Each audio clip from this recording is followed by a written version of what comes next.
The funny thing is I never set out I never said, I'm going to make romantic jewelry. That was never something I consciously thought about. I have just always loved vintage or antique jewelry, Victorian jewelry. So when I started designing, I was mostly just designing things that I wanted to wear and things that I liked, and it just kind of evolved out of that. Because I love doing things that are circular, picots tend to be a circular thread path, and I kind of like beading them. One of the reasons they really lend themselves to the romantic jewelry is because they just give it that little finishing touch, that little edge that just looks lacy and delicate. When I got the email about being a Designer of the Year, I was so excited. I couldn't wait. My husband wasn't home, he was at work. I couldn't call him, so I called my best friend and had to tell her, but then I had to swear to secrecy because you can't tell anybody, you know, for a while, so I had to swear she wouldn't tell anybody. So it was very exciting, it was wonderful.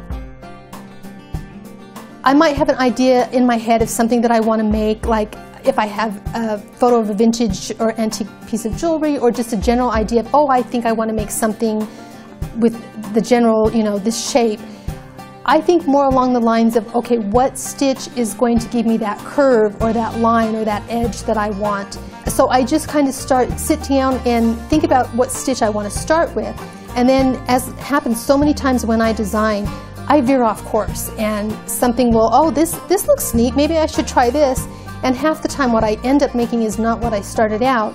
But I have kind of been one of those that I really don't have a favorite stitch. I mean, a lot of designers do have a stitch that their fallback stitch.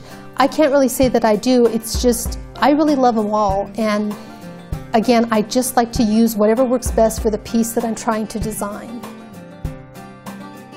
Like you could make your own, maybe do your own little design and do something that has that romantic look by the tips and techniques that I have given you. So, you know, I would hope that you would be able to, you know, make the finished piece, but take what you've learned and move on and make other pieces with the tips and techniques that I've talked about.